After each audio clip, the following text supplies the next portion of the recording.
여러분은 지금도 기적이 일어난다고, 미러클이 일어난다고 그렇게 생각하고 믿고 있나요? 아니면 믿지 않고 있나요? 혹시 기적을 믿는다고 한다면, 그 미러클을 믿는다고 한다면, 그러면 그 기적에 대해서 좋아하는 편이세요? 아니면 별로 좋아하지 않는 편이세요? 여러분은 어느 쪽에 있습니까? 저는 지금까지 신앙생활하면서 제가 경험한 바로는 사람들이 이 기적을 대단히 좋아한다라고 하는 것입니다. 어떻게 할 수 있느냐? 제가 설교를 하는 동안에 생활 속에서 어떤 기적의 사건, 정말 있을 수 없는 그런 일들을 이렇게 막 일어나고 그런 것들이 행해지는 그런 간증 같은 그런 이야기들을 하게 되면, 예화로 사용하게 되면 성도들의 눈이 반짝반짝 빛이 납니다. 그리고 고개를 숙이고 있다든지, 이렇게 눈이 이렇게 감겨서 있다든지, 이런 사람들 보기가 쉽지 없습니다. 거의 없다고 봅니다. 그런데 성경 말씀을 가지고 설명을 하고 동그라미 치고 불어주고 같이 읽자고 하고 이제 그 말씀을 설명하고 그러면 언제부터인가 벌써 눈이 풀리고 눈이 반쯤 잠기면서 요즘 말로 말하면 멍 때리고 있는 그런 모습들을 보게 됩니다. 무엇을 얘기하는 겁니까? 기적을 믿든지 안 믿든지 간에 사람들은 기적에 대한 그런 갈망, 또 어떤 기적에 대한 관심, 그것이 본능적으로 있다라고 하는 것을 알 수가 있다라고 하는 거죠. 어떤 분들은 이 기적을 너무 노골적으로 대놓고 좋아하는 사람들이 있어요. 그래서 그냥 기적 하면서 기적만 따라다녀, 기적만. 근데 그런 분들이 있더라고요. 아틀란타도 있더라니까. 그냥 기적만 그냥 보는 거예요. 넘어지는 거, 쓰러지는 거, 아니면 낫는 거, 이런 것만 그냥 눈에 가루가 떨어지는 거, 이런 것만 어떻게 밝히고 다니는 사람들이 있더라고요. 그래서 별일도 아닌데 다 기적처럼 막 얘기를 하는 거예요. 자기가 그냥 집어 던져놨던 양말을 찾았는데 기적같이 찾았다고 막 그러면서 기적이라고 그러고, 여자분들 같으면 스타킹 던져놓고서는 어딘지 몰랐다가 찾았어. 그랬더니 스타킹 찾았는데 기적같이 하나님께서 찾게 해주셨다고. 뭐든지 그냥 기적으로 다 연결을 해서 그렇게 이야기하시는 분도 있어요. 또 반대로 기적 그러면 알레르기 현상이 일어나가지고 그냥 기적 그러면 싫어하는 거예요. 어떻게든지 그냥 기꺼이 그냥 그걸 어떻게든지 부정하고, 그리고 애써서 그냥 그거를 아니다라고 그렇게 이야기하고 싶은 그런 마음으로, 생각으로 늘 있는 사람들이 있어요. 그래서 옛날에는 이제 TV 같은 데서 치유하시는 목사님들이 막 나와서 하고 그랬잖아요. 요즘엔 이제 TV보다도 유튜브에 이제 그런 거 많이 나오는데, 그런 거를 볼 때마다 마음속에 어떻게 생각하냐면, 저거 다 구라다, 구라. 짜고 치는 거다. 그래서 다 이렇게 해가지고 하는 거지, 저거 진짜로 저렇게 앉았던 사람이, 휠체어 탔던 사람이 일어나고, 병든 사람이 낫고 이런다고 그랬는데, 저거 다 자기네들끼리 다 이렇게 알아서 하는 그런 것이다라고, 이렇게 그냥 애써서 아니라고 막 그냥 기적 아니라고 이렇게 하시려고 하는 분들도 있어요. 물론 그런 일들이 있을 수 있습니다. 사람들을 속이기 위해서 사단 마귀에게 넘어가가지고 그렇게 사람들 앞에 다 자기들끼리 짜가지고서 기적처럼 그렇게 행해서 사람들 모으는 그런 일도 있을 수 있지만, 어떤 경우에는 정말 하나님의 역사로 말미암아 놀라운 능력을 행하시는 그런 일이 있음에도 불구하고 그것까지도 아니라고 이렇게 막 애써서 부정하려고, 부인하려고 하는 그런 사람들이 있다라고 하는 것이죠. 여러분, 어찌됐든지 간에 기적을 반대하든 아니면 기적을 좋아하든지 간에 사람들 마음속에는 기적에 대한 관심이 있기 때문에 그런 일들이 일어나고 있다고 하는 것이죠. 자, 그러면 이제 우리가 생각해 볼 일이 있어요. 뭐냐 하면, 이 기적이라고 하는 것하고 우리 신앙이라고 하는, 예수 믿는 신앙이라고 하는 것과 그러면 어떤 관계가 있느냐? 우리는 기적과 신앙은 반대다 이렇게 하는 입장이 있어야 되느냐, 아니면 기적과 신앙은 같이 있어야 된다고 이렇게 생각하느냐? 여러분들 마음속에 어떤 마음을 가지고 있습니까? 기적은 신앙하고 같이 가야 된다. 아니다, 기적하고 신앙은 다른 거기 때문에 그거는 같이 연결하면 안 된다, 이렇게 생각하는 편입니까? 여러분은 어느 쪽입니까? 저의 출생은 서울입니다. 그리고 아버지 어머니가 장로교회에서 주례를 하시고 결혼을 하시고, 그리고 거기서 제가 또 태어나고 거기서 유아세례 받고 거기서 자라면서 장로교회에 오랫동안 뿌리를 갖고 있는 그런 자였습니다. 그러니까 교회를 다닌 거죠. 예수님을 개인적으로 만나기 전까지 그냥 교회 생활을 그렇게 쭉 장로교회에서 해왔습니다. 그러다 보니까 그 장로교회는 전통적인 장로교회고, 또 아주 경건하게 해야 되기 때문에 예배 시간에도 땅땅땅 종치면은 그 다음부터는 다 조용히 있어야지, 찬송을 더 크게 부른다든지 박수를 친다든지 왔다 갔다 한다든지 이럴 수가 없는 거예요. 예배는 그냥 경건하게 이렇게 드려야 되고, 그리고 누가 할렐루야 할랄라 이렇게만 해도 그 사람은 교회에서 안 되는 거예요. 방언 비슷하게 한다든지, 아니면 병자를 위해서 기도한다고 안수한다고 그래가지고 소리 지르면서 기도하고 이렇게 해가지고 밀어서 넘어뜨리든 안 밀어뜨리든 넘어뜨리든지 간에 넘어뜨리는 일을 한다든지 이런 거를 할 수가 없는 거죠. 그래서 그런 거를 보지도 못했고, 또 목사님도 그런 설교를 거의 하지 않으시기 때문에 그런 것들을 잘 못 보면서 신앙생활을 했죠. 미국에 와서 하나님의 이제 컬링을 받고 제가 신학교를 가는 데 있어서, 그래도 미국은 장로교 신학교는 자경화가 돼서 너무 리버럴해가지고 좋지 않다. 그러니까 남침예교 신학으로 가는 게 어떻겠느냐. 주변에서 많은 분들이 레코멘을 했습니다. 추천을 했어요. 그래서 기도하는 가운데 남침예교 신학으로 결정을 해서 갔더니 남침예교 신학교도 제가 공부할 때만 해도 장로교랑 별반 다른 게 없더라고요. 물로 뿌리는 거냐 담그는 거냐 그런 차이지, 교리적이나 모든 게 다 비슷해요. 방언도 못하게 한다는 건데 거의 인정 안 하는 쪽이고, 그리고 어떤 역사, 성령의 능력 이런 거에 대해서 별로 얘기하지 않고 성경을 공부하고 선교하고 이런 쪽에 중심을 두고 있는 그런 교단이더라고요. 그래서 이제 거기서 공부를 하고 난 다음에 또 이제 초교파 신학교에 가서 선교학을 공부하는데, 거기 가니까 조금 오픈이 돼가지고 거기는 또 이렇게 기적도 행하고 방언도 하고 이런 것들에 대해서 이렇게 오픈을 해놓는 그런 신학교더라고요. 어찌됐든지 간에 저는 남침예교에서 안수를 받고, 그럼에도 불구하고 침례교에서 사역을 하지 않고 장로교에서 계속 사역을 또 하는 거예요. 그러다 보니까 또 나중에 이제 침례교회 가서 사역을 하게 됐지만, 그러다 보니까 이런 어떤 기적이라든지 성령의 은사라든지 이런 쪽에 그렇게 강조를 하지 않는, 또 그걸 잘 또 느끼지 못한 그런 신앙생활 속에 있었다라고 하는 것이죠. 자, 그런데 제가 이제 나이가 들어서 또 신앙생활을 하면서, 그리고 목회를 사역을 하면서 느끼는 것 한 가지가 있어요. 그건 뭐냐? 신앙하고 기적은 뗄래야 뗄 수 없는 관계다 하는 거예요. 우리가 기적을 행한다고 할 때 죽은 사람이 일어나고 병든 자들이 일어나고 그리고 안 될 것이 되는 거, 물론 그것도 다 우리가 인간이 할 수 없는 상식을 뛰어넘는 그런 일들이 다 기적일 거예요. 그러나 우리가 순간순간 볼 때 이 자리에 서 있는 내가 목사가 되어서 이 자리에 서서 여러분에게 말씀을 선포하는 것 이 자체도 나의 입장에서 볼 때는 기적이고, 여러분도 다 하나님 앞에 서서 사는 모든 삶들이 다 기적과 같은 그런 삶일 거라고 저는 생각합니다. 자, 그렇기 때문에 어떤 상황이든지 간에 신앙생활과 기적은 뗄 수가 없는 관계이기 때문에 이 기적이라고 하는 것을 성경적으로 잘 정리해서 나름대로 흔들림이 없이 또 우리 신앙생활이 바르게 될 수 있도록 그렇게 해야 한다라고 하는 것이죠. 자, 여러분, 기적에 너무 집착하다 보면 이런 병에 걸립니다. 한번 따라해 볼까요? 여러분 한번 말로 한번 따라해 보시면 좋겠어요. 기적 중독증. 시작. 기적 중독증. 중독되는 거, 중독. 그래서 기적이 중독된다는 건 뭐냐면 그냥 그 우리가 마약에 중독하는 사람들 보면 그게 강도가 점점 세지는 것처럼 이 기적도 처음에는 감기 낫는 것도 막 그렇게 기적. 근데 이제 감기 낫는 거 갖고 안 돼. 독감 나야지 이제 되는 거야. 그러다가 더 나가서 어떻게 해요? 몸살 나고 코피 터지고 아니면 폐병 걸리고 이런 거 나야 돼. 안 그러면은 밋밋한 거야 이제. 감이 안 와 이제. 그러다가 이제 어떻게 해요?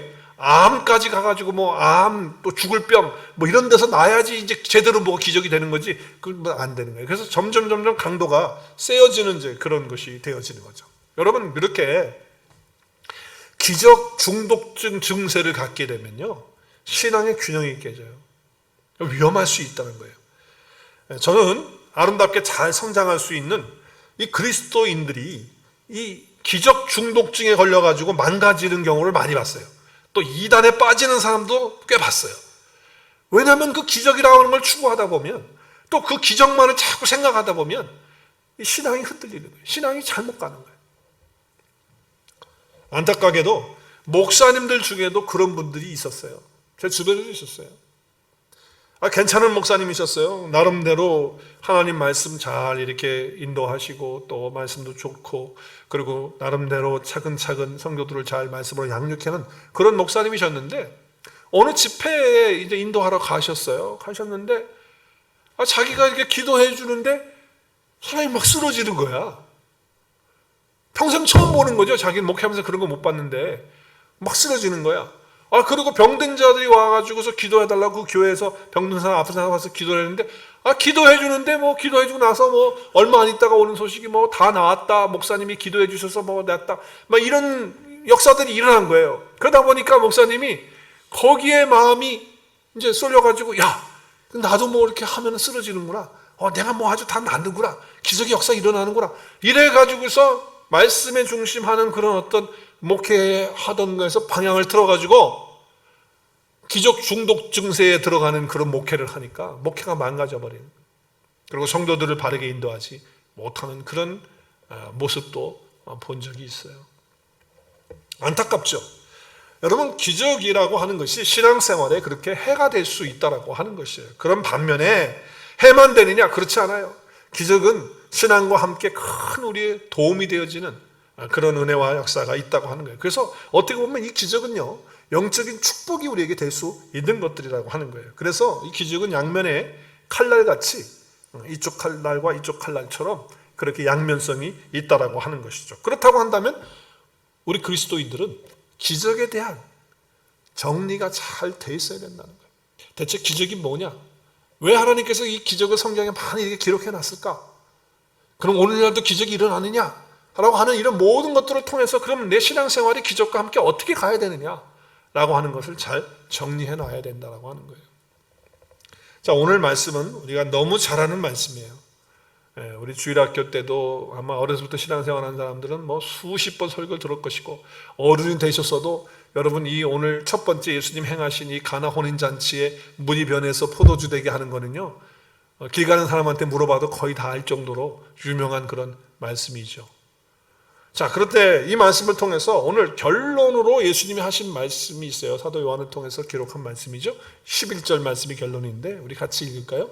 예수께서 이 첫 표적을 갈릴리 가나에서 행하여 그의 영광을 나타내시며 제자들이 그를 어떻게 해요?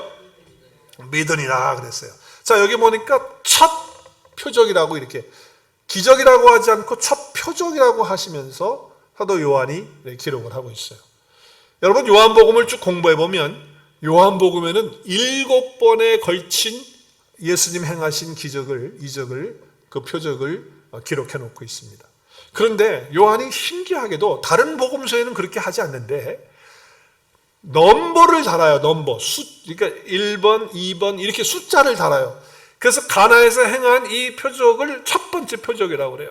그리고 조금 이따 또 생각해 보겠지만 왕의 신하의 아들을 주님이 말씀으로 낳게 해주시는 그런 역사가 일어났을 때 그 표적을 두 번째 표적이라고 그렇게 넘버링을 해요. 그래서 7번의 표적을 이렇게 쭉 나열을 하는 거예요. 순서대로, 연도대로 한 것 같지는 않아요. 그렇죠? 그걸 순서대로 잘 정리를 해가지고 나름대로 했어요. 그리고 그 중간에 오병여의 기적, 물고기 2마리, 보리떡 5개, 보리떡 5개, 물고기 2마리로 5,000명 먹이는 그 역사를 가장 많이 기록을 해놓고 있죠. 중요하다라고 하는 거예요. 자, 어찌됐든지 간에 이렇게 정리를 했다는 거예요. 사도 요한도. 그래서 우리도 신앙생활과 기적은 뗄 수가 없는 것인데, 그렇다면 우리의 신앙생활에 있어서 기적이란 무엇인가? 라고 하는 것, 표적이란 무엇인가? 라고 하는 것을 잘 정리해 두고 또 우리가 신앙생활에서 프랙티스 하는 것이 필요하다고 하는 거예요. 자, 그런데 오늘 11절 말씀 다시 한번 보면 이 첫 표적이라고 하는 단어를 썼는데, 이 표적이라고 하는 단어하고 우리 한국말 성경에 기적 또는 기사라고 하는 단어하고는 단어가 헬라어 두 개가 달라요. 왜 같은 그런 것인데 왜 다른 단어를 쓸까? 우리 읽어서 생각을 해봐야 되죠. 뭐 같이 그냥 한 단어로 다 해버려도 똑같은 거가 뭐 기적이나 표적이나 뭐 다 똑같다고 한다면 그냥 똑같이 사용하면 되잖아요. 그런데 성경을 기록할 때 그렇게 하지 않았다는 거예요. 거기는 분명한 어떤 의미가 있는 것이죠. 기적이라고 하는 것, 기사라고 하는 것은요, 헬라어의 단어에서 이런 단어를 써요. 테라스라고 하는 단어를 씁니다. 그래서 여러분 성경을 이제 우리 한국말로 보면 그냥 기적, 기사 이렇게 영어는 wonders, miracles 이렇게 하지만 헬라어에 보면 분명하게 구분을 해놓고 있어요. 테라스라고 하는 단어로 구분을 합니다. 그래서 이 테라스는 뭐냐면 이런 뜻이에요. 쉽게 말하면 놀랍다, 와 대단하다, 어떻게 이런 일이, 그래서 우리 이성을 뛰어넘고 우리의 상식을 뛰어넘는 일이 일어났을 때 와 이렇게 하는 거, 그걸 봤을 때 테라스라고 그렇게 얘기하는 거예요. 오늘 일부 예배 예를 들었는데 오늘 일부 예배가 없으니 저기 우리 러시아를 하는 우리 디모데전서가 없어. 그래도 이제 제가 만약에 내가 러시아를 한 번도 공부한 적이 없는데 갑자기 디모데전서님하고 내가 러시아로 막 말을 한다고 생각해 보세요. 그러면 아마 디모데전서님도 와 목사님하고 놀랄 거고 옆에 있는 사람들도 아니 목사님 언제 러시아어를 공부하셨어요? 나 공부한 적 없는데. 그럼 막 하는 거 보면 와 기적이다 이럴 거예요. 그죠? 그걸 가리켜서 어떻게 쓴다고요? 테라스라고 하는 단어를 쓰는 거예요. 놀라움을 표현하는 거예요. 야 놀랍다, 깜짝깜짝 놀라는 거죠. 네, 이렇게 할 때 테라스라고 하는 것을 써요. 근데 표적이라고 하는 단어는 다른 단어를 쓰는 거예요. 그 단어는 어떤 단어냐? 세메이온이라고 하는 단어를 써요. 세메이온. 이것은요 우리 한국말 성경에 거의 다 표적으로 다 번역을 했어요. 여러분 한번 보세요. 우리 한국말 성경도 다 이 단어를 찾아보면 다 표적으로 번역을 했습니다. 그리고 영어에서는 miraculous signs로 이렇게 번역을 했어요. 그러니까 사인스, 미라클은 미라클인데 사인이 있는 거예요. 사인, 표시가 되는 거예요. 그래서 이 세메이온이라고 하는 단어를 쓰고 있다라고 하는 것이죠. 자, 이 세메이온이라고 하는 이 뜻은요, 이 테라스라고 하는 뜻과 달라요. 이 뜻은 이런 것입니다. 어떤 놀라운 일을 봤을 때, 그 기적이죠. 그걸 봤을 때 깜짝 놀라는 거는 마찬가지야. 똑같아. 놀래. 와, 대단하다. 그런데 거기서 끝나는 것이 아니고 그거를 통해서 하나님 앞에까지 나가는 것. 그거를 통해서 예수 그리스도를 믿게 되는 것을 이야기할 때 세메이온이라고 하는 단어를 쓰는 거예요. 그냥 놀라는 걸로 끝나는 거는 테라스라고 하고, 그리고 하나님을 알게 되고 예수 그리스도를 믿게 되고 그 안에 들어가는 역사가 일어나게 되면 세메이온이라는 단어를 쓴다라고 하는 것입니다. 화면에 나오는 걸 한번 같이 읽었으면 좋겠습니다. 시작. 기적. 테라스는 그냥 놀라운 일이지만 표적, 세메이온은 그 놀라운 일을 통하여서 하나님 앞에까지 나가게 하는 것, 예수님을 믿는 자리까지 가는 것, 그것이 표적 세메이온입니다. 그래서 어떻게 한다? 하나님께 영광을 돌리는 거예요. 여러분, 하나님께 영광을 돌린다는 게 뭐 찬양으로도 영광 돌릴 수 있고 우리의 모든 삶으로 영광 돌릴 수 있지만, 성경에서 말하는 하나님께 영광 돌린다는 것은 예수 그리스도를 믿는 자리까지 사람들로 하여금 가게 하는 것, 그것이 하나님께 영광 올려 드리는 거예요. 자, 그래서 오늘 말씀에 보면 11절 다시 한번 말씀을 봐야 돼요. 11절 보면 바로 그래서 표적이라는 단어를 쓰는 거예요. 세메이온이라는 단어를. 예수께서 이 표적을 갈릴리 간에서 행하여 그의 영광을 나타내셨다는 거예요. 그 영광이 나타나는데 그 영광이 어떻게 나타나느냐? 제자들이 예수님을 믿는 거예요. 그러니까 지금 사도 요한은요, 하나님의 말씀을 기록할 때 테라스라고 하는 단어를 쓰지 않고 세메이온이라는 단어를 쓰는 이유는 제자들이 예수님을 믿는 자리까지 갔기 때문에, 하나님의 영광이 거기서 나타났기 때문에 세메이온이라는 단어를, 표적이라는 단어를 쓰고 있다라고 하는 것입니다. 두 번째 표적을 우리가 요한복음 4장에서 만나게 되는데, 왕의 신하의 아들이 병이 들었어요. 그래서 예수님에게 왕의 신하가 가서 자기 집에 가서 우리 아들을 위해서 좀 기도해 주시든지 좀 낫게 해달라고 자기 집에 모시고 내려가려고 했어요. 근데 예수님이 안 가세요. 그리고 뭐라고 말씀하시냐면은 이렇게 말씀하세요. 내 아들이 나았다고.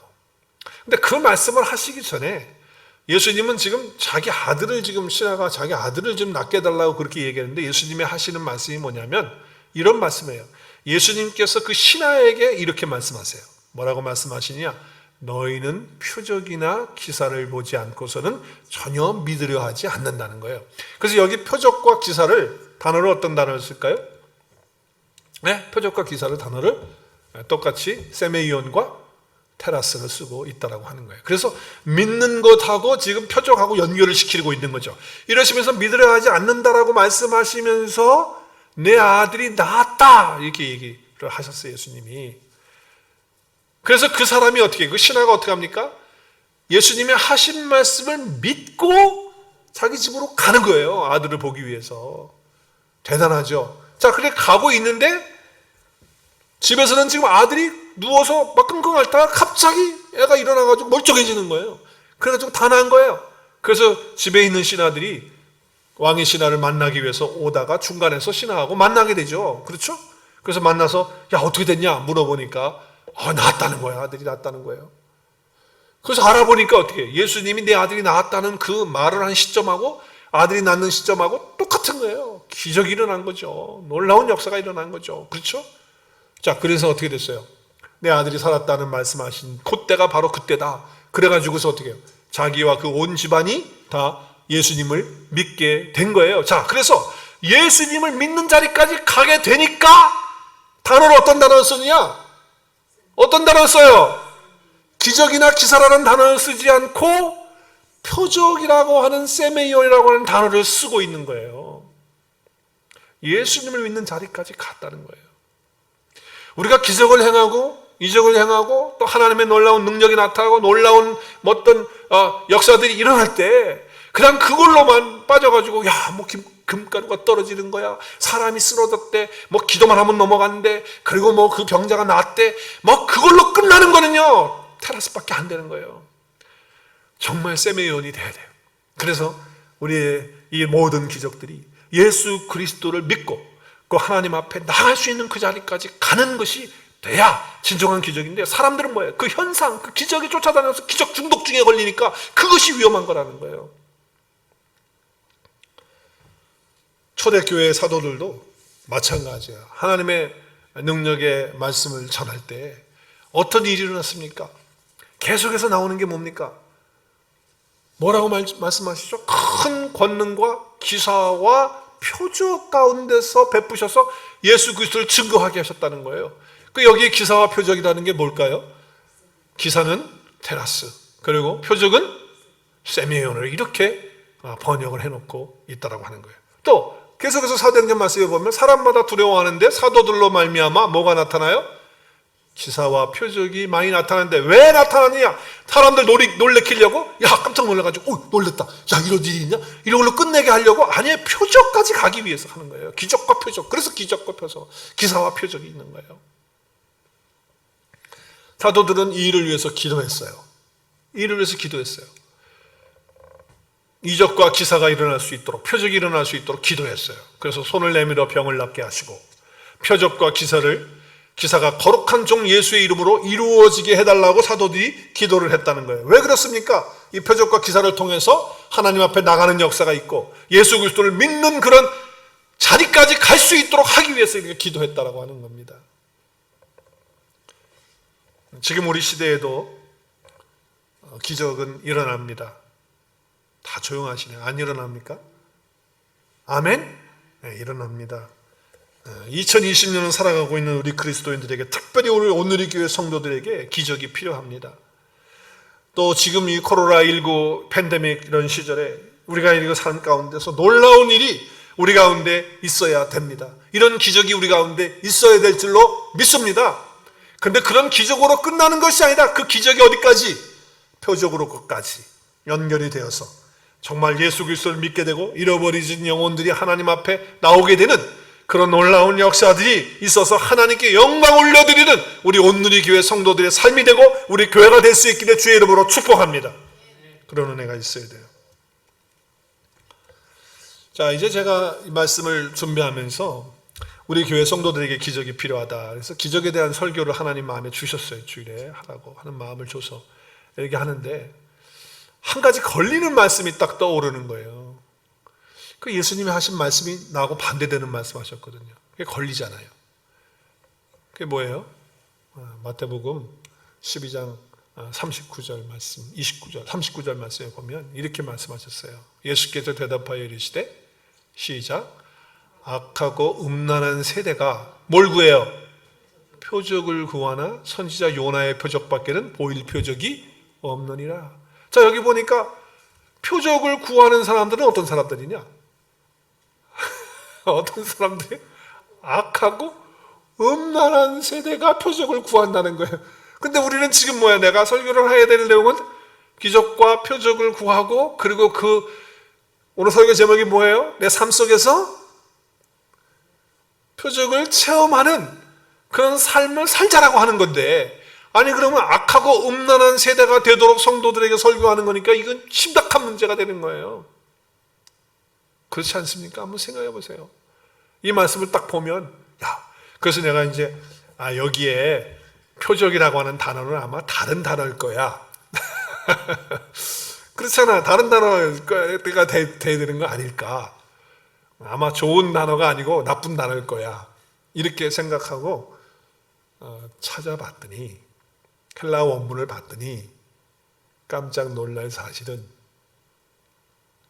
아까 사도 요한이 쓰고 있는 첫 번째 표적이라는 단어하고 두 번째 단어 표적이라는 게 뭐라고 그랬어요?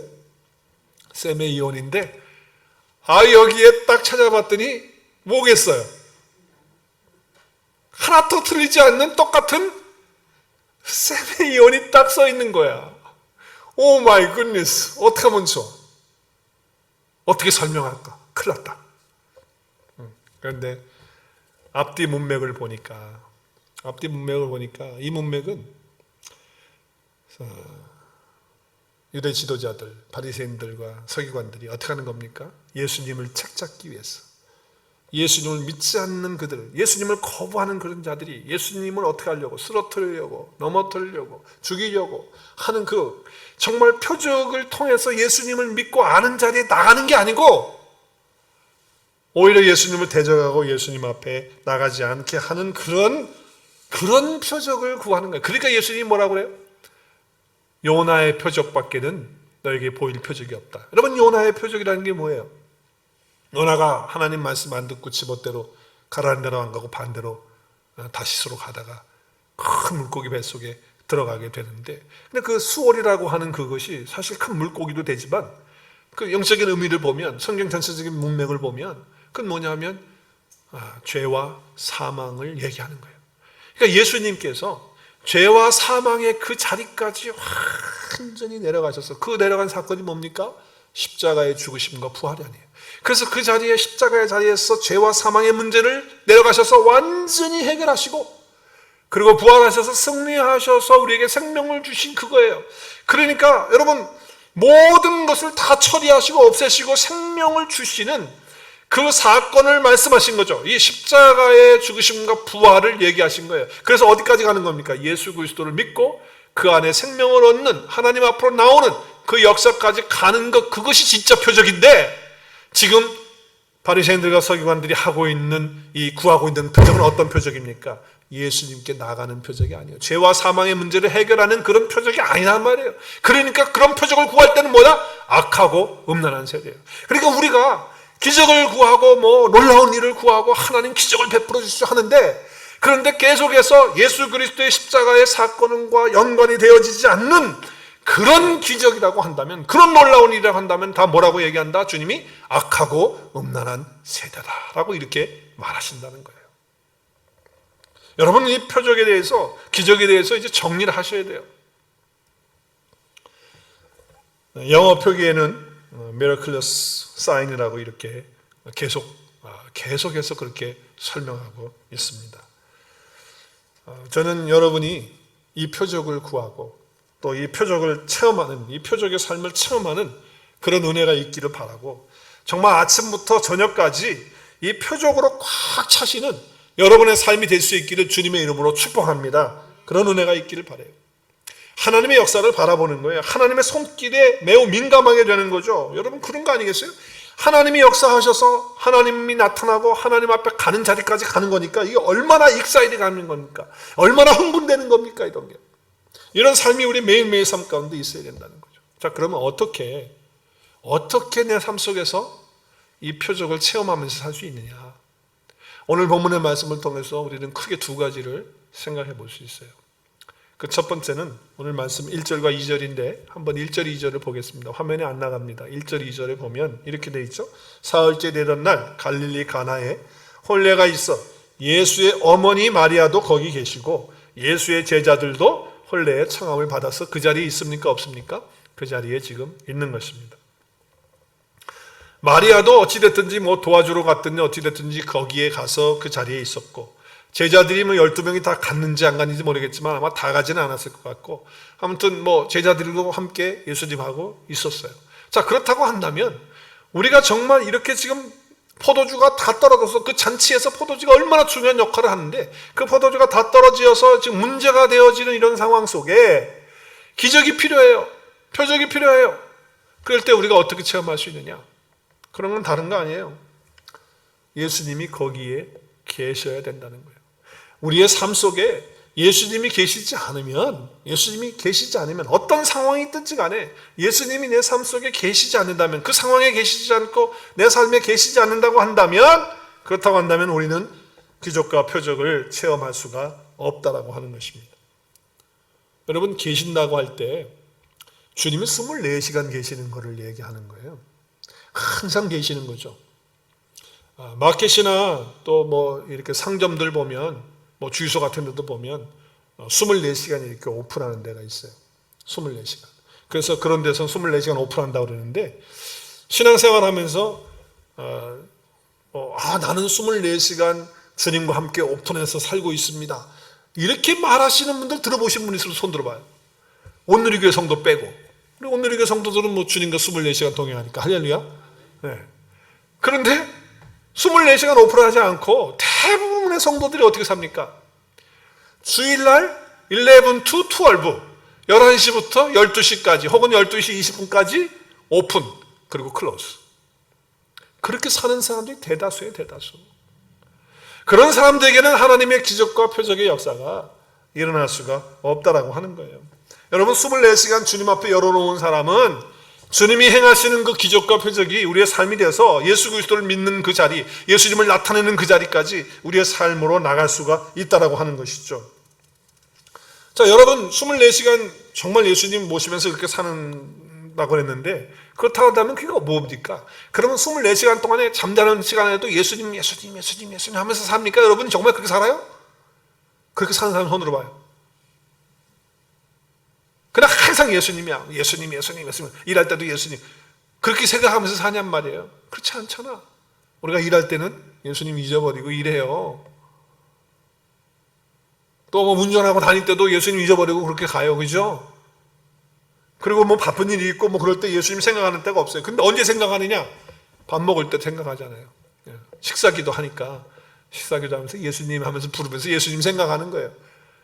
그런데 그런 사람들도 뭐예요? 예수님과 함께 24시간 오픈해서 산다고 말할 수 있느냐? 있다고 여겨져요. 있다고.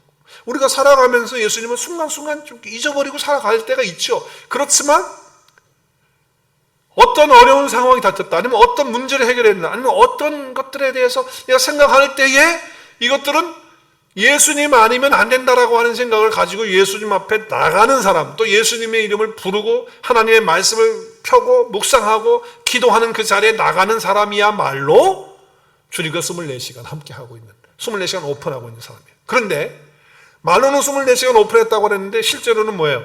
11 to, 주일날 Sunday only 11 to 12까지만 딱 오픈하는 사람은 그런 일이 있어도 뭐예요? 다 자기 힘으로, 자기 노력으로, 자기의 어떤 애씀으로 이걸 해결하려고 하는 거예요. 그런 사람은요, 주님과 24시간 오픈되어 있는 사람이 아니에요. 그러다가 나중에서야 이제 뭐 어떤 설교를 듣다가 아니면 예배 드리다가 그때 내가 기도했어야 되는 거 아닌가? 이제 그때 가서 뒷북을 치는 이런 사람들은 주님과 24시간 오픈하는 사람이 아니고 썬데이만 오픈하는 사람이에요. 정말 우리가 주님을 생각하고 주님 앞에 나간다고 할 때 이 문제가 생겼다, 이런 것들에 대해서 어떻게 할까라고 할 때 주님으로부터 해결하려고 하고 주님에게 묻고 주님에게 나가서 기도하고 말씀을 펴서 주님이 뭐라고 하실까 하는 것을 들으려고 하는 그런 사람은 평상시에 주님을 깜빡깜빡 잊어버리고 놓치고 살아간다 할지라도 24시간 오픈하고 살아가는 사람인 줄로 믿습니다. 그렇게 사는 거예요, 우리가. 문제가 생겼는데도 불구하고 자기가 처리하는 사람, 자기가 안간힘을 쓰는 사람은요, 그건 아니죠. 저와 여러분의 삶 속에 어떤 순간에서든지 간에 주님과 24시간 오픈하면서 살기 때문에 하나님 앞에, 주님 앞에 나가서 무릎 꿇는 그런 은혜를 통해서 주님께서 허락하시는 기적과 표적이 우리 삶 가운데 날마다 체험될 수 있기를 주님의 이름으로 축복합니다. 그러면서 하나님의 이름이 나타나고 예수 믿는 역사들이 일어날 수 있도록 그렇게 되어지는 거죠. 두 번째는 어떻게 우리가 이 기적과 표적을 체험하면서 살 수 있는가? 다른 거 없습니다. 믿음과 순종을 통해서 하는 것입니다. 하나는 믿음이고 하나는 순종인데 같은 거예요. 믿게 되면 순종하게 되는 거예요. 순종하면 믿는다는 거예요. 이 믿음의 다른 말은 순종이에요. 순종의 다른 말은 믿음이에요. 이건 뗄 수가 없는 그런 말이죠. 그렇죠? 자, 근데 믿음이 어떤 믿음이냐? 단순한 믿음입니다. 모든 것의 해결자는 예수 그리스도시다 믿는 것입니다. 할렐루야. 그거를 믿는 믿음이에요. 도저히 풀리지 않는 어떤 문제, 난관이 있다 할지라도 상식으로는 도대체 이거 어떻게 해야 될지 모르는 그런 상황이라 할지라도 주님 앞에 가면 주님이 해주시면 다 된다라고 하는 그런 믿음이라는 거예요. 자, 오늘 포도주가 떨어지는 이런 상황이 됐어요. 마리아가 지금 심각합니다. 아마 마리아는 거기서 아마 사람들하고 같이 돕는 일을 했는지도 몰라요. 그러니까 그 사실을 알았잖아요. 그래서 그 필요를 채우기 위해서 어떻게 합니까? 예수님 앞에 나와요. 그래서 예수님한테 뭐라 그래요? 주님, 지금 포도주가 지금 다 떨어져서 이렇게 되었습니다. 주님께서 이걸 좀 해결해 주셔야겠습니다. 주님 앞에 마리아가 지금 가지고 나오는 거예요. 그렇죠? 그러니까 필요를 뭘로 바꾼 겁니까? 믿음으로 바꾼 거예요. 그래서 마리아가 나왔어요. 근데 마리아가 나와서 얘기를 하는데 예수님의 대답이 참 너무한 것 같아요. 어떻게 대답하시죠, 예수님이? 예수께서 이르시되 뭐라고요? 여자여, 나와 무슨 상관이 있나이까? 이 여자여를 건방진 게 아니고요. 아주 존중해주는 그런 표현입니다. 우리 한국말로 번역을 해서 그런 건데, 나와 무슨 상관이 있나이까? 나와 무슨 상관이 있냐는 거예요. 이건 무슨 거부한 거예요. 아니, 포도주 떨어진 거하고 나하고 무슨 관계예요? 나는 여기 손님으로 왔는데 내가 무슨 관계예요? 그게 뭐 그런 얘기일지도 모르겠어요. 관계없다. 이렇게 딱 거절을 하고 거부를 했어요. 그때 마리아의 믿음을 우리가 봐야 돼요. 어떻게 합니까, 마리아가? 어떤 믿음을 가지고 있습니까? 예수님, 아무 상관이 없다고 해서 그래도 나는 개의치 않습니다. 그리고 어떻게 해요? 하인들을 명해가지고 불러서 뭐라 그래요? 저분께서 하라는 대로 그냥 하라는 거예요. 저분께서 말하는 대로 그렇게 하라고 이렇게 얘기를 한다라고 하는 것이죠. 자, 그랬을 때 우리가 생각해 봐야 돼요. 아니, 막무가내잖아요. 주님은 지금 나하고 무슨 상관이냐고 거부하고 안 하겠다고 하는데 마리아는 어떻게 합니까? 그래도 상관없습니다. 그리고 그냥 그걸 뚫고 나가는 그런 거예요. 그게 믿음이거든요. 여러분, 이 나와 무슨 상관이 없나이까라고 하는 것은요, 마태복음과 마가복음, 누가복음에 보면 예수님이 귀신들을 쫓아낼 때 귀신들이 예수님에게 하는 말하고 똑같은 얘기를 하는 거예요. 뭐라고 얘기합니까? 예수님이 귀신 쫓아내려고 하니까 귀신들이 뭐라고 얘기하죠? 뭐라고? 나사렛 예수요, 우리가 당신과 무슨 상관이 있는데 왜 우리를 이렇게 말하러 왔냐고, 우리를 쫓아내려고 하고 이러는 거예요. 그러니까 마귀들도 말이죠, 지금 뭐예요? 우리 상관하지 마십시오라고 이렇게 이야기를 하는 거예요. 근데 지금 예수님도 입장이 지금 물론 다른 입장이긴 하지만 마리아에게 아무 상관없습니다, 나하고 나 관여시키지 마세요, 이런 거거든요. 그럼에도 불구하고 마리아는 뭐예요? 믿음으로 뚫고 나간다라고 하는 것이죠. 여러분, 이 사건은요, 꼭 수로보네게 이방 여인이 자기 딸이 귀신 들려가지고 예수님 앞에 나왔는데 예수님이 뭐라고 그래요? 거절해요. 어떻게 거절합니까? 이방인에게 내가 자녀들의 떡, 그 말씀을, 떡은 말씀을 의미하는데 그 자녀들의 떡, 내가 내 자녀들에게 줄 말씀을 이방인들에게 지금 줄 수 없다. 너 개 같은 사람들에게 줄 수 없다. 개에게 줄 수 없다. 이렇게 얘기를 했어요. 그런데 그 여인이 뭐라고 얘기합니까? 뭐라고 얘기하죠? 개들도 그 주인의 상에서 떨어지기는 부스러기의 말씀도 먹지 않습니까? 나도 개입니다. 이방인입니다. 여자입니다. 그렇습니다. 그렇지만 주님, 그렇지만 개들도 부스러기를 먹는 것처럼 나에게도 그런 부스러기의 말씀이라도 주십시오라고 하면서 주님의 그 거부를 그냥 뚫고 나가는 게 그 바로 믿음이에요. 그때 내 믿음이 크도다는 거예요. 하나님의 역사가 거기서 나타나는 거죠. 여러분, 기적과 이 표적의 역사는요, 바로 이런 믿음, 이런 순종을 가진 사람들에게 주어지는 거예요. 중요한 것은 이 표적을 행할 때에, 이 표적을 행할 때, 지금 마가복음 7장 27절 28절에 보면 자녀들로 배불리 먹게 하라라고 하는 이 말씀은 제가 설명한 것들에 대한 말씀이죠. 화면에 나오죠. 이제 그렇게 됐어요. 그래서 여러분, 표적을 체험하려고 하면 어떻게 되나? 두 가지. 하나는 주님이 24시간 나와 항상 내가 오픈해서 주님과 함께 살아가는 거.